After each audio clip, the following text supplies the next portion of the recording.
biaka mal kanwa TV sharuran nyoka jaw dodien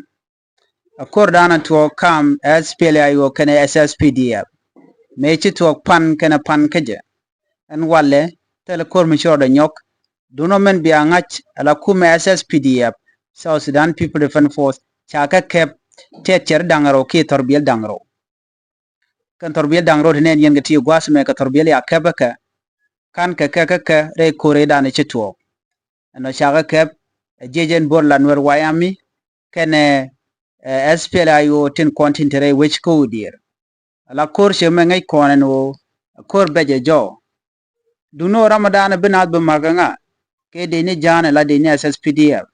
ken nwerin konen sharmat kel alo tele nwer mishi jen mishi wona re dwar danen te jang te gatina ba jang be ko lo mak ke point den kir mi yadi la de ni ke SSPDF ken kontin jen be ga don wer ko be ken wer benak en me ngai kon dial madan lat ke kir mi yadi mun ala mun nuare ajen gor kan mo be ken gor kan no be nwer be ken nganak ngai kon dial kon let kir mi yadi ke siot be doran be tegamal angu metala dor jana man medakana mone biga bedang na doran jen dakana mo kamen bialingan walare dwarin kan jang siguro dia nak ne de jandang ro bakel kam ne ken ala panken kam ne ken sigan goba ku kan gore biga don wer be kana bedak na me gor jen ode kon dialingan o kan gan wer kon te kel ga jang cha gor no de ka pelika ka cha gor no biga shing dor kon e kolan ware ko kan ne kon tin to karim dan ke tin na kon ko wer kan shang dar tin jorka karu la kon loy tin bana ko nika ka kan ne kon na kon tin jak kir mi yadit ko ba kon nak bakan kon kel helicopter ka metidit shatin jeg diale kan galat ci kon kenen ngum goro de kon kal yaga je ngum goro de kon chonga kel ka na kon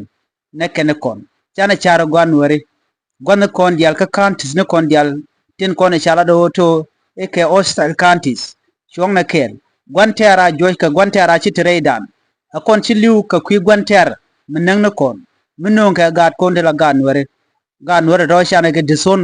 ka way ka rodien doran chana ka luk e ke chibe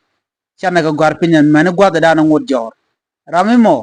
ken gurno ba chonkel kan werga jen gwaso me che gurno ko gwada tinyam ba chonkel kan were ngaje ne tin dial ko na kan were wuni yene ko lan were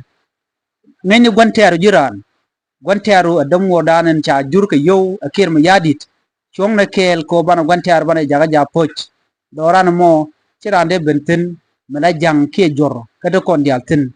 mane tin kon tila ne ken tila were chana goro no bana dan kebe bum kel jen jorana gode nyaga kel anu biya temal